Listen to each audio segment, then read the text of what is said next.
सावन का महीना आ चुका था।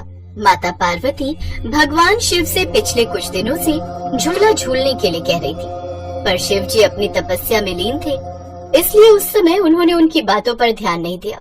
इससे माता पार्वती नाराज हो गई और उन्होंने शिव जी से बात करनी बंद कर दी। पार्वती, आज खाने में क्या बनाया है? बहुत भूख लगी है। मैंने आज कुछ नहीं बनाया, मेरा आज उपवास है, इसलिए आज अपना भी उपवास समझिए। आज कुछ नहीं बनाऊंगी, मुझे दूसरे काम भी करने हैं, मैं जा रही हूँ। क्या हुआ पार्वती, क्या तुम हमसे नाराज हो? आपसे नाराज होने का क्या ही फायदा, आप कुछ करते तो हो नहीं। मेरी बातों पर तो आपने आज तक कभी ध्यान दिया ही नहीं, मैं तो बस बोलती रहती हूँ। पति अपनी पत्नी के लिए कितना कुछ करते हैं, एक मैं हूँ जो आप मेरे लिए कुछ भी नहीं करते। कुछ बोलती हूँ तो भूल जाते हो। तुमने मुझे कुछ कहा था और मैं भूल गया। अरे सुनो तो पार्वती, कहाँ जा रही हो? कहीं नहीं जा रही हूँ, कुछ देर विश्राम करूंगी, सोने जा रही हूँ, मेरे सिर में बहुत दर्द है। माता पार्वती कक्ष में विश्राम करने के लिए चली गई। तभी नंदी भगवान शिव के पास आए। प्रभु, माता आपकी कितनी चिंता करती हैं, हमेशा आपका ख्याल रखती हैं, आपकी हर इच्छा को पूरा करने की पूरी चेष्टा करती हैं। पर मैं कुछ दिनों से देख रहा हूँ माता, शायद माता की नाराजगी इसी कारण है कि आपने उनके लिए सावन का झूला नहीं बनाया। अरे हाँ, पार्वती तो मुझे झूला बनाने के लिए कह रही थी, मैं भूल गया। मैं तपस्या में लीन था, इसलिए मैं पार्वती की बातों पर विशेष ध्यान नहीं दे पाया। पर अब तुम ही बताओ कि मैं क्या करूं? करना क्या है प्रभु? माता पार्वती की इच्छा को पूरा कीजिए, आपको उनके लिए झूला बनाना होगा। तुम ठीक कह रहे हो नंदी, मुझे झूला बनाने की तैयारी करनी होगी। अभी पार्वती सो रही है, मैं पार्वती के उठने से पहले ही एक सुंदर झूला तैयार कर दूंगा। इसके पश्चात शिव जी ने अपने सभी गणों को बुलाया और उन्हें झूला बनाने के लिए सामग्री लाने के लिए निर्देश दिया। नंदी, तुम सबसे मजबूत लकड़ी लाओ, हमें एक ऐसी लकड़ी चाहिए जो मजबूत और टिकाऊ हो। जो आज्ञा प्रभु। भृंगी, तुम जंगल से सबसे सुंदर और रंग बिरंगे फूल लाओ, हमें झूले को सजाने के लिए उनकी आवश्यकता होगी। जो आज्ञा प्रभु। शिव जी ने अपने सभी शिवगणों को झूला बनाने के लिए कोई न कोई सामग्री लाने भेजा। उनके जाने के पश्चात शिव जी ने पेड़ की कुछ लताओं को तोड़ा और उनसे एक मजबूत रस्सी बनाई। कुछ देर बाद शिवगण झूला बनाने की सामग्री लेकर आ गए। शिव जी ने झूला बनाना प्रारंभ किया। तभी माता पार्वती अंदर से आवाज लगाती हैं। क्या बात है नंदी, बाहर से इतनी आवाज क्यों आ रही है? तुम सब क्या कर रहे हो? मुझे नींद भी नहीं लेने दे रहे। प्रभु, माता जाग जाएंगी, जल्दी कीजिए। बस हो गया नंदी, ये रस्सी अच्छे से बांध दो ताकि टूटे ना।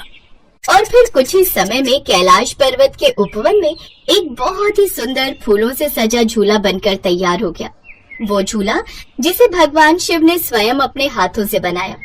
जैसे ही माता पार्वती उठकर आती हैं, तो उपवन की ओर देखती हैं। आज ही सारे शिवगण वहाँ उपवन में क्या कर रहे हैं? महादेव तो इस समय तपस्या में लीन होने चले जाते हैं, पर आज तो ये अपने शिवगणों के साथ मस्ती कर रहे हैं। देखो तो जरा, ये सब एक साथ थे, तभी इतनी देर से शोर मचा रखा था। माता पार्वती तो कुछ और ही सोच रही थी, पर उन्होंने जैसे ही उपवन में प्रवेश किया तो अपने सामने एक बहुत सुंदर फूलों और वृक्ष की लताओं से सजा हुआ झूला देखा। माँ पार्वती की खुशी का ठिकाना नहीं था। माता, देखिए भोलेनाथ ने आपके लिए स्वयं अपने हाथों से कितना सुंदर झूला बनाया है। इन सब ने भी सामग्री लाने में मेरी सहायता की है। देखो पार्वती, झूला कैसा लग रहा है? अति सुंदर। आपने मेरे लिए इतना सुंदर झूला तैयार किया, मैं बहुत खुश हूँ स्वामी। चलो आओ, इस पर बैठकर दिखाओ, तुम्हें कैसा लगता है? माता पार्वती झूले पर बैठती हैं और भगवान शिव उन्हें झूला झुलाते हैं। वह बहुत खुश हो रही थी। सभी शिवगण अपने दूसरे कामों के लिए चले गए और कुछ देर झूला झूलने के पश्चात भगवान शिव और माता पार्वती भी अपने दूसरे कामों में लग जाते हैं। तभी आकाश मार्ग से कुछ राक्षस गुजरते हुए ये सब नजारा देख रहे थे। उन्होंने शिव जी और माता पार्वती को तंग करने के बारे में सोचा। राक्षस की प्रवृत्ति ऐसी ही होती है, वो ना तो खुद ही खुश रहते हैं और ना ही किसी दूसरे को खुश रहने देते हैं। अरे देखो देखो, शिव जी ने अपने उपवन में एक झूला बनाया है। हमारे होते हुए ये झूला यहाँ पर टिक नहीं सकता, तो चलो हम झूले को तोड़ देते हैं। जब इस झूले पर महादेव और पार्वती झूलने के लिए बैठेंगे तो ये झूला टूट कर गिर जाएगा और बहुत मजा आएगा। तो चलो फिर, यही मौका है। झूले की रस्सी को किनारों से थोड़ा थोड़ा काट देते हैं। जैसे ही रस्सी टूटेगी, धड़ाम से महादेव और पार्वती जमीन पर गिर जाएंगे और फिर ये नजारा देखने वाला होगा। हाँ, जब झूला टूटकर नीचे गिरेगा तो पार्वती शिव पर क्रोधित हो जाएगी और फिर इन दोनों में घमासान युद्ध होगा और हम इस युद्ध का खूब आनंद लेंगे। अंधेरा हो चुका था। सभी राक्षस नजरें बचाए उपवन में गए और उन्होंने रस्सी के ऊपरी हिस्से को अपनी तलवार से थोड़ा थोड़ा काट दिया ताकि धीरे धीरे रस्सी घिसकर अपने आप ही टूट जाए। इसके पश्चात सभी राक्षस वहाँ से चले गए। तभी वहाँ शिव जी के 2 नाग उपवन में बने अपने बिल से बाहर आए तो उनकी नजर आकाश मार्ग से वापस जाते हुए राक्षसों पर पड़ गई। दोनों नागों को शक हुआ। मुझे लगता है ये राक्षस जरूर उपवन में कुछ न कुछ गड़बड़ करके गए हैं, वरना वो इतनी रात को यहाँ क्यों आते। हाँ, पर वो सब महादेव द्वारा बनाए हुए इस झूले के आसपास क्या कर रहे थे। चलो हम चलकर देखते हैं, कहीं इन्होंने झूले को कोई नुकसान तो नहीं पहुँचा दिया। दोनों नाग झूले पर इधर उधर घूमकर देखने लगे। तभी उनकी नजर रस्सी के किनारों पर पड़ी जो राक्षस थोड़ी थोड़ी काट कर गए थे। दोनों नाग समझ गए कि ये करतूत उन राक्षसों की है। तभी सुबह हो गई और महादेव और माता पार्वती प्रातः काल झूले पर बैठने के लिए आ गए। दोनों नागों को जब कुछ नहीं सूझा तो वे दोनों रस्सी के उन कटे हुए हिस्सों पर मजबूती से लिपट गए ताकि रस्सी नीचे न गिरे। महादेव और पार्वती झूला झूलने लगे। अचानक झूला झूलते हुए माता पार्वती की नजर झूले के ऊपरी किनारों पर जाती है तो वह हैरान रह जाती है कि वहाँ पर दोनों नाग लिपटे हुए क्यों हैं। स्वामी, आपके ये दोनों नाग रस्सी के किनारों पर लिपटे क्यों हुए हैं? अगर हमने ज्यादा तेज झूले को हिलाया तो ये दोनों धरती पर गिर जाएंगे और फिर इन दोनों को गहरी चोट आएगी। आप इन्हें मना कीजिए कि ये दोनों नीचे उतर आए। हाँ, मैं अभी बोलता हूँ। देवदत्त, शंखपाल, तुम दोनों यहाँ रस्सी से क्यों लिपटे हुए हो? चलो झूले से नीचे उतरो, नहीं तो तुम्हें चोट आ जाएगी। अरे मेरी बात को सुन क्यों नहीं रहे हो? क्या कारण है जो आज तुम मेरी आज्ञा का पालन नहीं कर रहे? क्या कारण है जो आज तुम ऐसा कर रहे हो? देखो, मैं तुम दोनों को कुछ नहीं कहूँगा, पर मैं तुम पर बिल्कुल भी क्रोधित नहीं हूँ। आओ, आराम से नीचे आओ। दोनों नाग शिव जी की बात नहीं मानते तो शिव जी खुद ही उन्हें हटाने लगते हैं। तभी उनकी नजर कटी हुई रस्सियों पर जाती है और वे पूरी बात समझ जाते हैं। स्वामी, इसी कारण आपके ये दोनों नाग इन रस्सियों पर लिपटे हुए थे ताकि झूला गिरे नहीं। तुम ठीक कह रही हो पार्वती, परंतु ये सब किसने किया? ये रस्सियाँ तो लग रहा है कि तलवार से काटी गई हैं। रुको, जिसने भी ये किया है मैं उसे अभी सबक सिखाता हूँ। मेरे सामने आओ। जिसने भी ये करतूत की है वो मेरे क्रोध की अग्नि में जलकर भस्म हो जाएगा। कौन है जिसने ऐसा घोर अपराध किया है? भगवान शिव के क्रोध को देखकर राक्षस डर जाते हैं। वे सब तो छिपकर झूले के गिरने की प्रतीक्षा कर रहे थे। सभी राक्षस त्राहिमाम करते हुए भगवान शिव और माता पार्वती से क्षमा मांगते हैं। अब हमें क्षमा कर दीजिए प्रभु, हमसे भूल हो गई। हम अब कभी ऐसा नहीं करेंगे। भगवान शिव तो भोलेनाथ हैं। जब भी उनसे कोई क्षमा प्रार्थना करता है तो वे क्षमा कर देते हैं। इसके पश्चात राक्षस वहाँ से चले जाते हैं।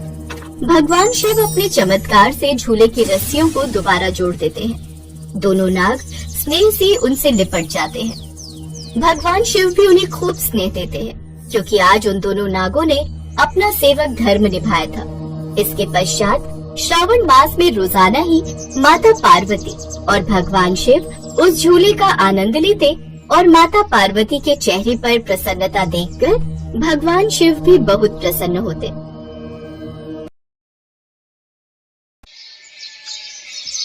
जल्दी आइए प्रभु, जल्दी आइए। क्या हुआ नंदी? प्रभु, अनर्थ हो गया। अनर्थ। अनर्थ? क्या किसी असुर ने फिर से स्वर्ग लोक पर हमला कर दिया? नहीं प्रभु। तो क्या कोई दुष्ट पृथ्वी लोक पर? नहीं प्रभु, नहीं। तो फिर क्या हुआ है? बताओ नंदी। मुसीबत में है। कौन? बताओ कौन मुसीबत में है? हम प्रभु, हम। क्या व्यर्थ की बातें कर रहे हो नंदी? प्रभु, ब्रह्मा जी आपकी प्रतीक्षा कर रहे हैं। आप शीघ्र चलें। आप अब वही आपको इस भीषण समस्या से अवगत कराएंगे। नंदी की बात सुनकर अब तो भगवान शिव भी परेशान हो गए। वो जल्दी से वहाँ गए जहाँ ब्रह्मा जी परेशान बैठे थे। प्रणाम ब्रह्मा जी, कहिए कैसे आना हुआ? महादेव को प्रणाम है। बड़ी विपत्ति आन पड़ी है प्रभु। विपत्ति? वो भी आप पर? नाम बताइए उसका, जिसने आपको यहाँ मेरे पास आने पर विवश कर दिया। महादेव, वो आपकी पत्नी देवी पार्वती है। अब पार्वती? उन्होंने क्या किया? उन्होंने कुछ नहीं किया, अपितु आपने किया है प्रभु। पर हमने क्या किया? आपसे अनजाने में बहुत बड़ा अनर्थ हो गया भोले भंडारी। पर क्या किया है मैंने, ये तो बताइए। आपने देवी पार्वती को रुष्ट कर दिया है प्रभु। कल शिवरात्रि का त्योहार था। पृथ्वी लोक पर आपने हर एक भक्त की मनोकामना पूर्ण की, किंतु आप अपनी ही पत्नी देवी पार्वती को ही भूल गए। उन्होंने भी कल शिवरात्रि के अवसर पर आपके लिए व्रत रखा था और कल आप उनके पास आए ही नहीं। संपूर्ण संसार के भक्तों की पुकार तो आपने सुन ली प्रभु, किंतु देवी पार्वती वो आपकी प्रतीक्षा ही करती रह गई। ये तो सच में अनर्थ हो गया हमसे। मैं अभी देवी पार्वती से क्षमा मांग लेता हूँ। नहीं मांग पाएंगे प्रभु, क्योंकि वो कैलाश पर है ही नहीं। देवी पार्वती रुष्ट होकर यहाँ से चली गई है। लगता है इस बार देवी पार्वती को मनाना कठिन होगा। मैं अभी पता लगाता हूँ कि वो कहाँ है और फिर मैं उनके पास जाकर उनसे क्षमा याचना करूँगा। जैसे ही भगवान शिव ने देवी पार्वती को ढूंढने के लिए अपनी आंखें बंद की तो ब्रह्मा जी ने फौरन उनका हाथ पकड़ लिया और बोले, नहीं महादेव, आप ऐसा नहीं कर सकते। देवी पार्वती मेरे पास आई थी। उन्होंने ही मुझे अपने रुष्ट होने का कारण बताया। साथ ही उन्होंने मुझसे आग्रह भी किया कि मैं उन्हें ढूंढने के लिए आपको आपकी शक्तियों का प्रयोग न करने दूं। देवी पार्वती की इच्छा है कि आप उन्हें एक सामान्य मानव की तरह ढूंढें और उन्हें ढूंढकर उनकी पसंद की वस्तु भेंट में दें। उसके पश्चात ही वो कैलाश वापस आएंगी। हैं? किंतु ये कैसे संभव होगा प्रभु? हमारे लिए कुछ असंभव नहीं है नंदी। यदि देवी पार्वती की यही इच्छा है तो ऐसा ही होगा। चलो हमारे साथ नंदी।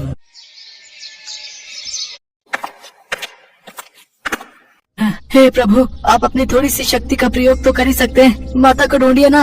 ऐसा नहीं हो सकता नंदी, ये ब्रह्मा जी के आदेश की अवहेलना होगी, साथ ही देवी पार्वती की इच्छा का निरादर भी। हमें देवी पार्वती को ऐसे ही ढूंढना होगा। कृपा करो मुझ बैल पर प्रभु। चलते चलते 3-4 किलो वजन कम हो गया मेरा। 2 दिनों से ऐसे ही माता पार्वती को ढूंढ रहे हैं। अगर ऐसे ही चलते रहे तो मैं बैल से बकरी बन जाऊंगा प्रभु, दया कीजिए। अगर ऐसी बात है तो बुद्धि लगाओ नंदी। देवी पार्वती कहाँ जा सकती हैं?